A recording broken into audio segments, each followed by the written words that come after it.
Back for another edition of the RYZE Rewind Fast Forward. Cory McCartney joined by Dan McDonald and Carter Wilson. We've got a lot to get into as we look back and take a sneak peek for what's ahead. Dan, Carter, good to see you guys.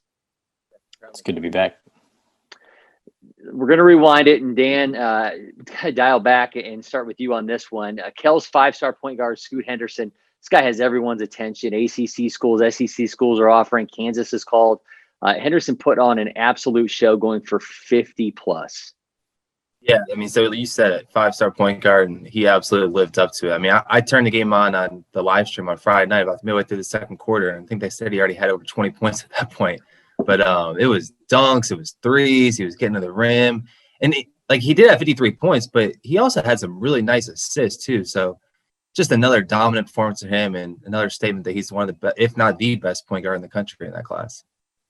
Carter, not to be outdone, South Forsyth has been on a roll, 11 straight wins, and Devin McGlockton, a guy who, made some noise at the Champions Center this past summer, has been a big reason why. Yeah, so I wrote about it last week. They had won 10 in a row at that point, and they made it 11 this weekend. So they're not exactly the team that you really think about when you think about kind of these bigger programs in Georgia that get all these big time people coming in, and it's kind of under the radar, and it's good to see.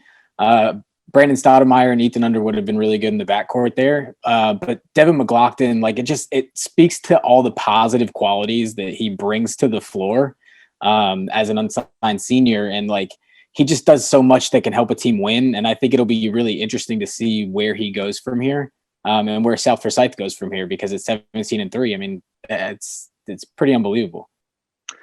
Looking ahead, Carter, I want to stick with you on this. A lot of focus is always on those teams in the metro Atlanta area, but there's some serious talent elsewhere in the state. When it comes to debating the best in the other parts of Georgia, which teams are, in your mind, are a part of this conversation?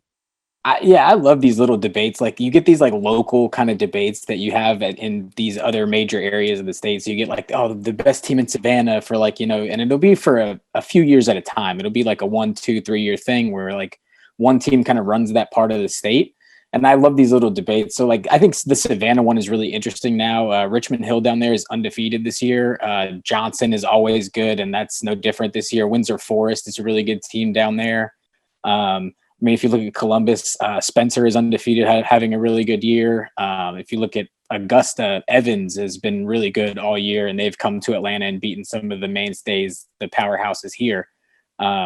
So, I just think they're fun little debates to have, which teams in which part of the states are really kind of running that part of the state currently. Finally, Dan, Class-A Private has some intriguing teams. You look at the state rankings, Green Forest, Providence Christian have been among those top teams. But you see this division is pretty wide open. Yeah, I feel like for whatever reason over the years, single-A privates always kind of felt like it's been very, very top-heavy with maybe 1, 2, 3 teams have a chance of winning this. But this year, I'm looking at the rankings right now, and you got Mount Pisgah at the top. Providence, Galloway, who I watched a little bit on Friday night, really, really good. Trinity Christian, St. Amphicelli is another team, down in Columbus, having a really good year. Christian Heritage, Green Forest is always a factor. So, and there's probably teams I left off. It's just a really, really deep year and just very even. I could really see any one of those teams winning, and there could even St. Francis is on there. They're always in the mix, and they didn't take a lot of time off because of COVID stuff. But yeah, it's gonna be fun to watch to see how that one shapes up. Well, as always, make sure you're going to RYZEHoops.com for everything from Carter and Dan, and follow on Instagram and Twitter at RYZEHoops. Fellas, appreciate it, and we'll do it again next week. Thanks, Cory.